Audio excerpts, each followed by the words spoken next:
Saya mahasiswa PPG gelombang pertama tahun 2010 dari STPK Santo Fransiskus Assisi Semarang.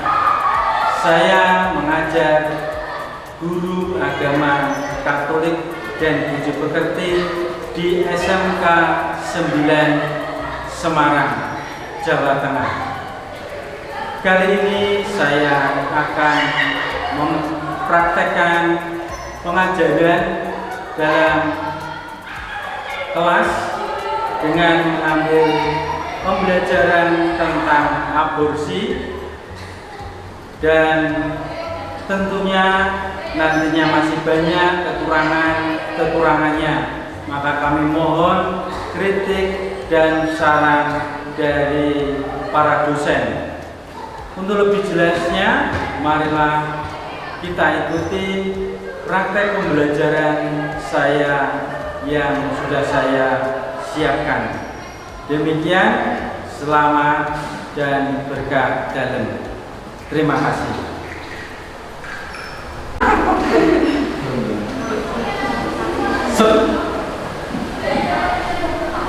Selamat pagi. Pagi, luar biasa, tetap semangat. SMK Bisa, SMK pasti bisa. Marilah kita bersama-sama hari ini punya niat untuk belajar bersama. Kira-kira siapa yang tidak masuk ya? Masuk semua ya? Luar biasa. Nah, luar biasa. Ini luar biasa karena di masa COVID ini kalian tetap semangat dalam belajar. Nah, hari ini kita doa dulu, kita awali dengan doa sebelum kita mengawali pembelajaran. Dalam nama Bapa dan Putra dan Roh Kudus. Amin.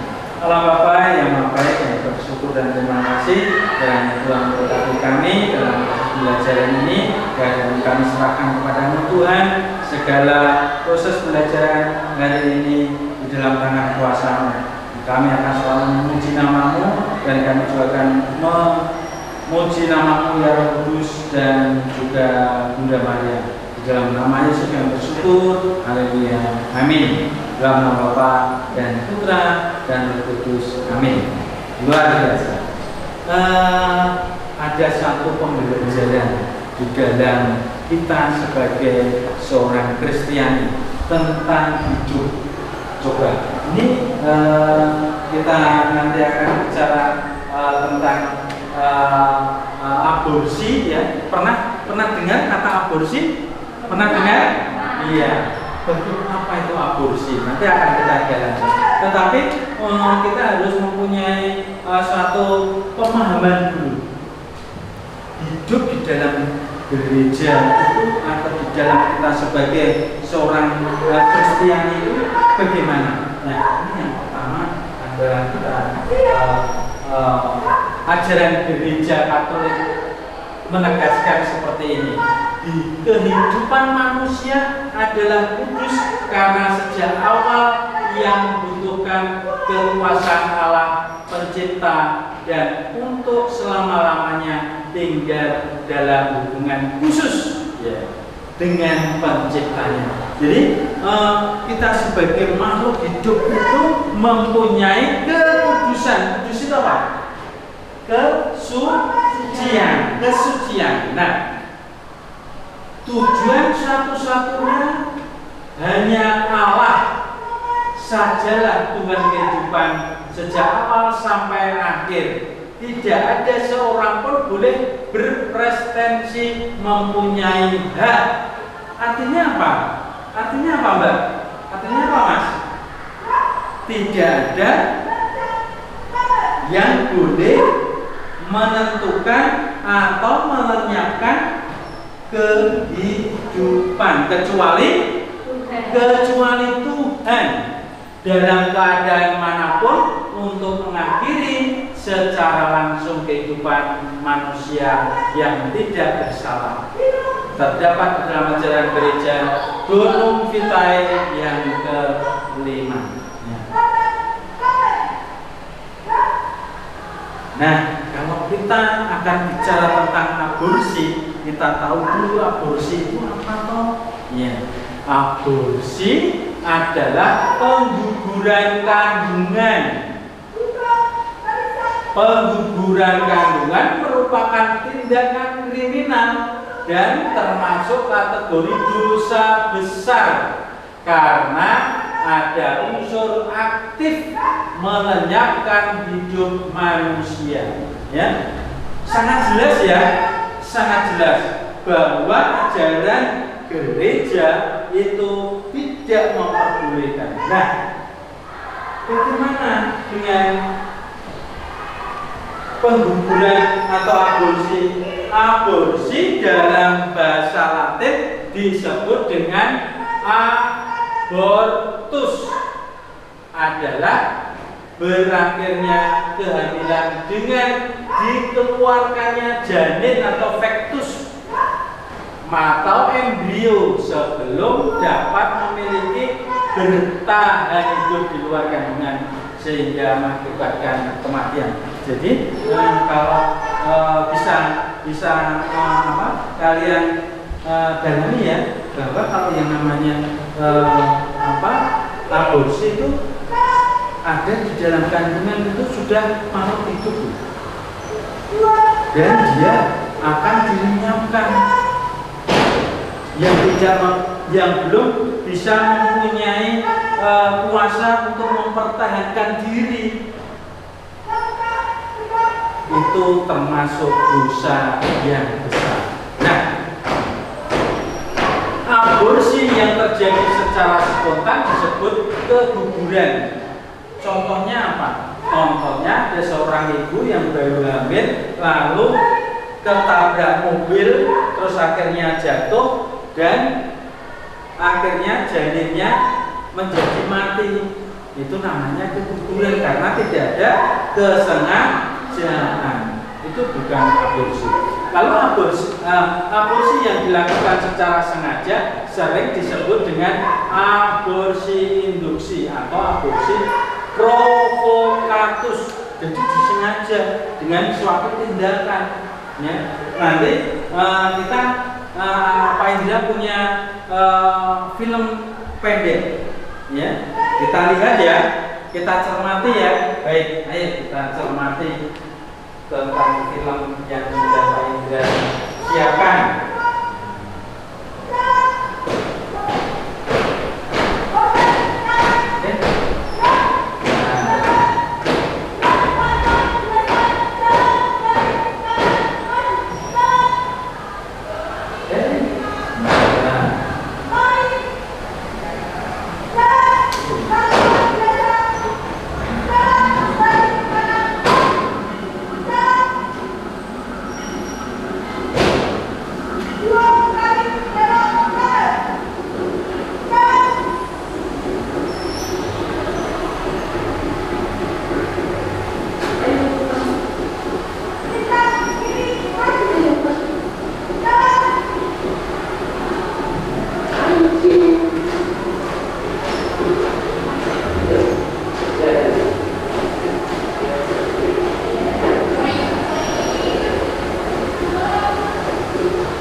Nah, itu istilahnya blender. Jadi blender kamu yang uji tadi. Jadi sekarang saya akan keluar. Kamu akan mengalami pendarahan sama buang. Kamu salah pakai kejang-kejang sedikit. Ada yang sama manusia begitu. Karena manusia dan aku dan sepanjang kayaknya apa sekarang maunya gimana? Baik kalian sejak atau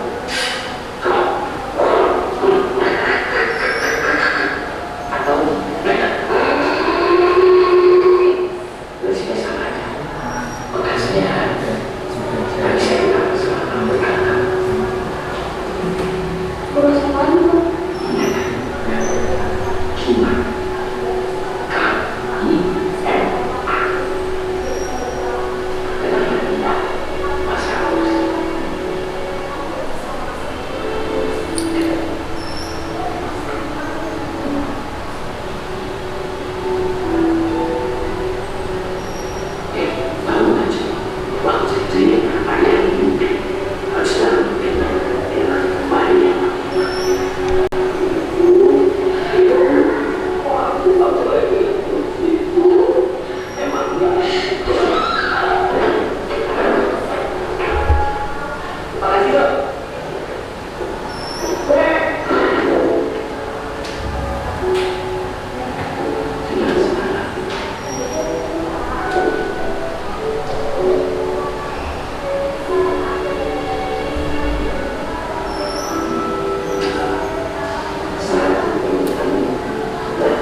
Jadi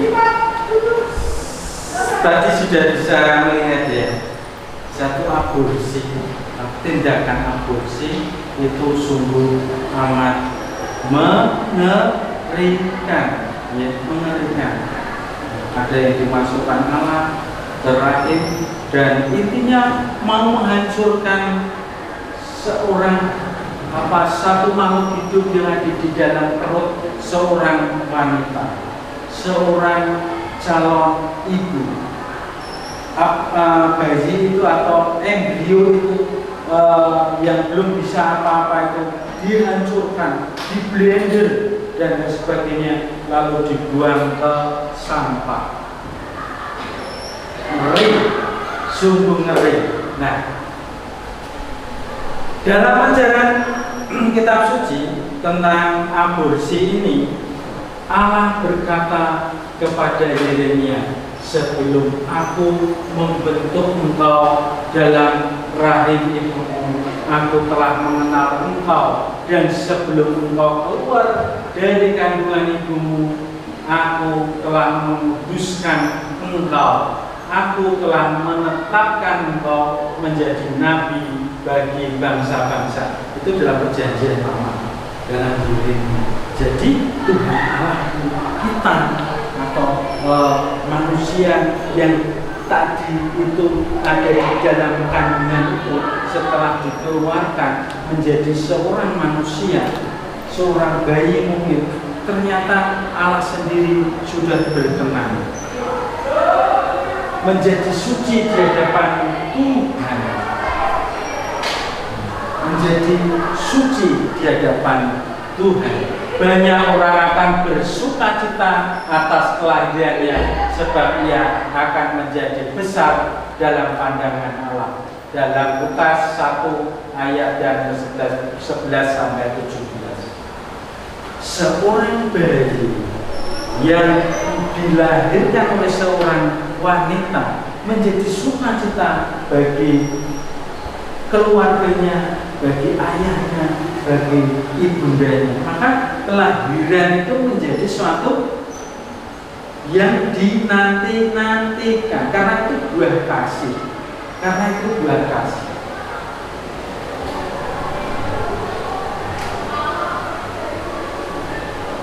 Dalam gereja, dalam ajaran gereja, Konsili Vatikan yang kedua menyebutkan bahwa pengguguran adalah tindakan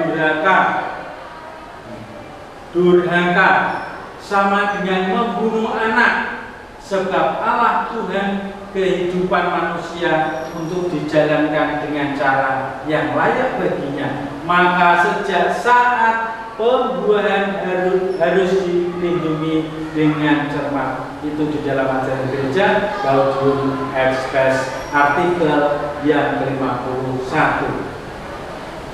Manusia dalam kandungan memiliki martabat yang sama dengan manusia yang sudah dilahirkan. Jadi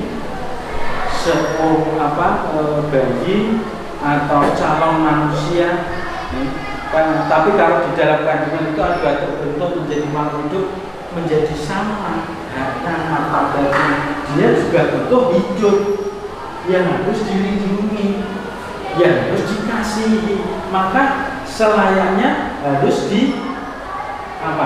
dinantikan, harus dipelihara. Bagaimana supaya seorang ibu yang baru hamil itu menjadi sehat, supaya apa? Supaya nanti anak yang dilahirkan itu menjadi sehat. Gereja menghukum pelanggaran melawan kehidupan manusia ini dengan hukuman gereja, yakni hukuman ekskomunikasi. Ekskomunikasi itu apa? Komunikasi itu apa? Komunikasi apa? Iya, hubungan, komunikasi. Jadi di X berarti disingkirkan dari gereja. Kalau dalam gereja Katolik tidak boleh dia itu menerima sakramen-sakramen yang lain, karena melakukan aborsi dan berhasil itu sungguh berat dosanya, karena seperti pembunuhan. Nah, barang siapa yang melakukan penguburan kandungan dan berhasil terkena ekskomunikasi, KHK Kanon 1398.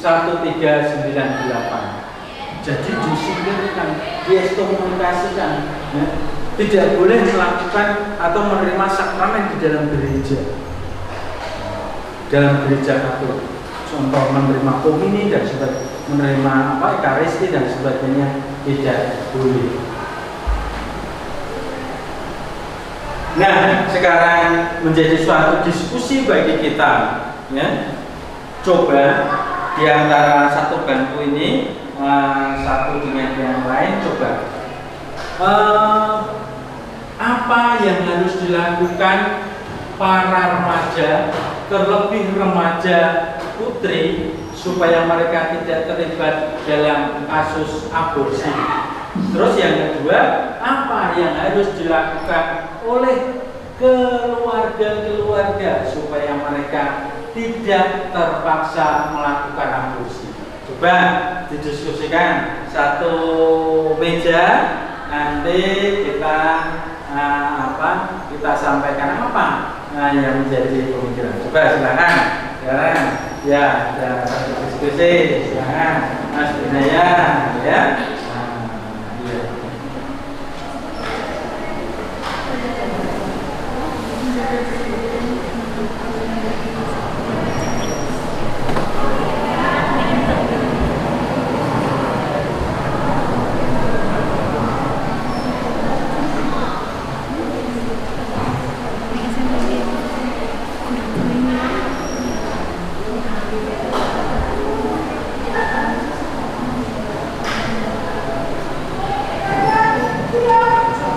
Mengerikan ya, mengerikan aborsi itu maksudnya.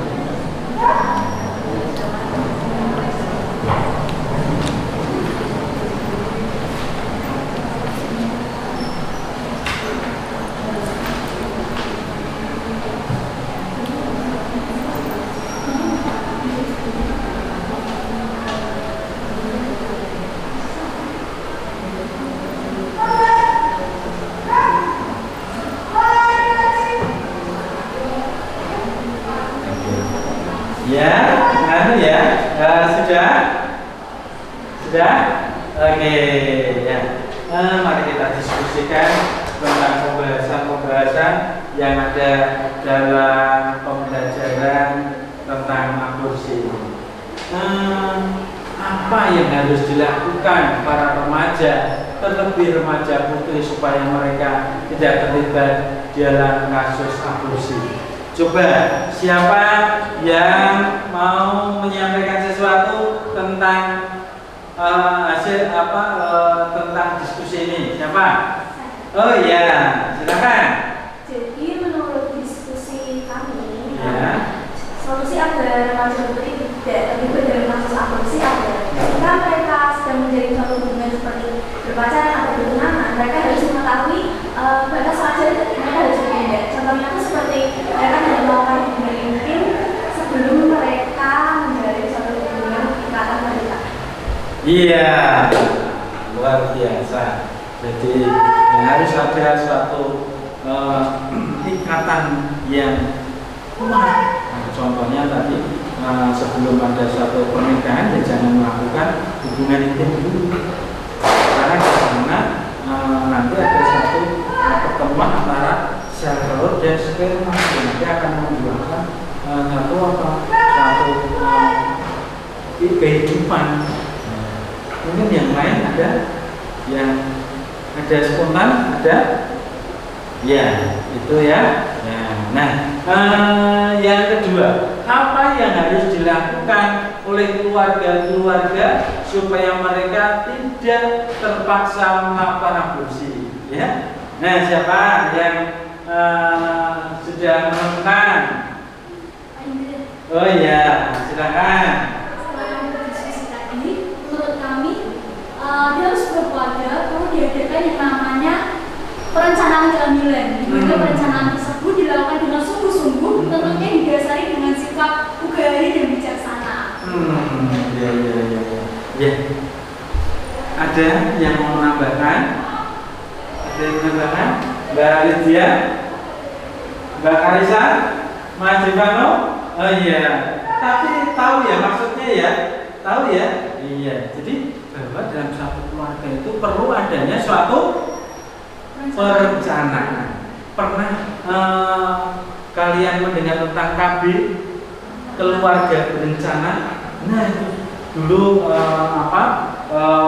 di negara Indonesia itu ada program keluarga berencana. Yaitu harus direncanakan kehamilan satu dengan kehamilan yang berikutnya. Karena kadang-kadang mereka akan menjadi juga penyebab. Ya, satunya belum besar, sudah ada kehamilan yang berikutnya. Nah, salah satunya, nih. Nah, ada juga namanya pergaulan bebas. Ya, pernah dengar ya pergaulan bebas? Nah, pergaulan bebas itu yang bagaimana? Pergaulan bebas adalah salah satu bentuk perilaku penyimpan. Ya, menyimpan. Istilah bebas yang dimaksud adalah melewati batas-batas yang ada. Jadi kebebasan itu bukan berarti terus bebas sebebasnya, ya. Ada satu pembelajaran bagi kita yang namanya bebas dalam satu kaum muda. Bebas punya anakmu, ya punya anakku. Tidur satu, tidur bersama. Dalam satu kamar kos bersama pria dan wanita. Nah, itu sudah bagi mereka mungkin bebas itu seperti itu. Jadi bebas itu bukan berarti sebebas-bebasnya, ada norma-norma tertentu yang harus dipegang, harus lakukan menjadi suatu benteng. Ada suatu benteng. Pasca tindakan dilakukan, nah ya ini. Jadi kalau yang namanya sudah seseorang atau seorang wanita itu melakukan aborsi, ternyata itu tadi seperti dalam film tadi ya, ada istilah apa? Kima itu apa? Kenangan indah pada masa aborsi. Indah atau tidak? Tidak. Karena sekarang kita tahu bagaimana aborsi itu adalah tindakan yang sadis, masuk di dalam kriminal. Bagaimana tadi digambarkan dalam film pendek itu, bagaimana melakukan aborsi itu adalah menghancurkan kandungan embrio yang ada di dalam kandungan wanita. Terus tadi yang laki-laki itu sakit atau tidak ya? Terus akhirnya dokternya mencubit tadi, mencubit yang laki-laki, terus si laki-laki itu mengatakan dia sakit dok. Nah seperti itu baru dicubit, apalagi tadi digambarkan oleh dokter itu ya, makhluk hidup yang belum bisa apa-apa dicacak, jang. Ya. Makhluk hidup yang tidak bisa apa-apa dimasukin alat di dalam rahim, di blender, akhirnya dikeluarkan ke sampah, seperti tidak berguna, seperti tidak ada harganya. Padahal kehidupan yang punya adalah Tuhan. Semakin jelas ya, semakin memahami ya, bahwa hidup sekali lagi yang punya adalah Tuhan. Kita wajib dan harus menghargai. Dengan cara apa?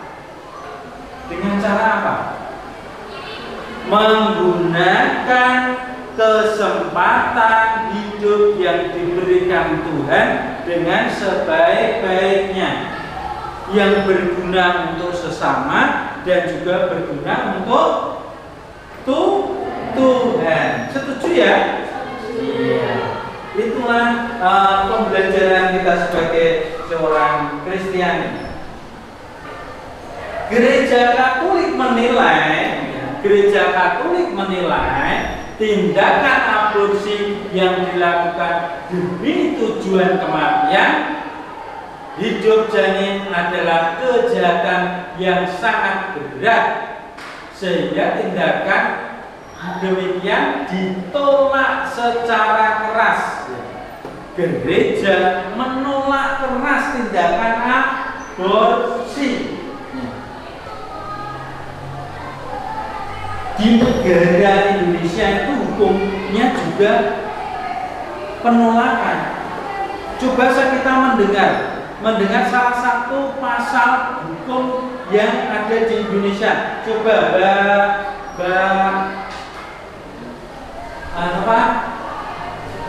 Mbak Bre, coba bacakan satu pasal.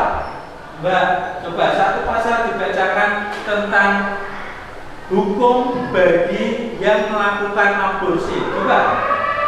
Pasal 342, seorang ibu dengan sengaja akan menjalankan keputusan yang diambilnya sebab takut ketahuan bahwa ia tidak lama lagi akan melahirkan anak, menghilangkan jiwa anaknya itu pada ketika dilahirkan atau tidak lama kemudian daripada itu, dihukum karena pembunuhan anak dan direncanakan dengan penjara selama-lamanya 9 tahun. Pasal 346, perempuan yang dengan sengaja menyebabkan gugur atau mati kandungannya atau menyuruh orang lain untuk itu dihukum penjara selama-lamanya 4 tahun. 4 tahun. Ya. Pasal 347 ayat 1, barang siapa dengan sengaja menyebabkan gugur atau mati kandungan seorang perempuan tidak dengan izin perempuan itu dihukum penjara selama-lamanya 12 tahun. 12 tahun. Ya. Nah, ini tidak hanya pasal-pasal itu, ada yang lain. Coba ada 2 pasal lagi. Coba pasal itu, tolong Mbak. Yang selanjutnya pasal 348 ayat 1, barang siapa dengan sengaja menyebabkan gugur atau mati kandungan seorang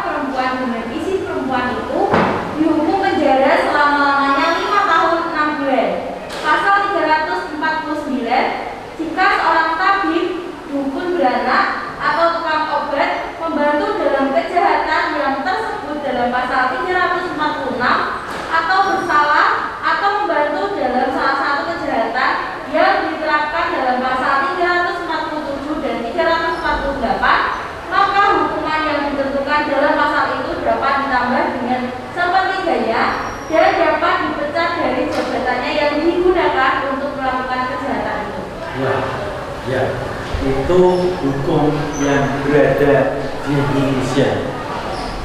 Ada yang dihukum dengan bobot 12 tahun, 5 tahun, bahkan lebih dari itu. Jadi sungguh amat mengerikan, sungguh amat ada satu aturan yang ditanamkan di dalam suatu negara. Ya, jadi di gereja, dalam gereja kita sebagai orang Kristiani ada aturannya. Tetapi yang menjadi poin bahwa aborsi dilarang. Tindakan aborsi merupakan tindakan kriminal, pembunuhan. Ya, pembunuhan. Karena yang mempunyai hak untuk tentang kehidupan yaitu hanya Tuhan. Kalau bunuh diri Pak, dilarang enggak? Dilarang enggak? Dilarang.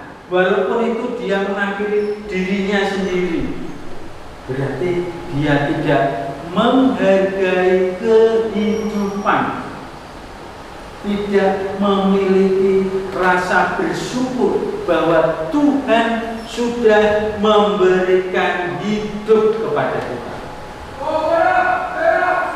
Nah, maka bagaimana sikap kita?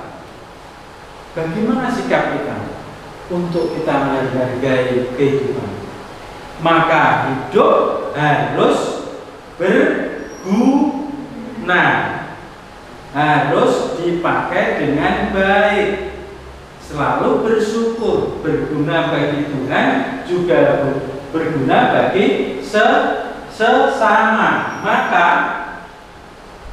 ya, hidup harus bermakna, berarti berguna untuk Tuhan dan bagi sesama. Ada suatu pujian ya, bahwa kita pakai hidup, kesempatan hidup yang diberikan Tuhan dengan baik. Ya, kita gunakan untuk pelayanan. Kita pakai untuk mengasihi orang lain, mengasihi Tuhan, menjalankan kita sebagai seorang Kristen yang baik. Ada suatu pujian, hidup ini adalah kesempatan. Ya, tahu ya? Yuk kita pujikan bersama. 1, 2, 3. Hidup ini adalah kesempatan. Hidup ini untuk melayani Tuhan. Jangan sia-siakan waktu yang Tuhan beri.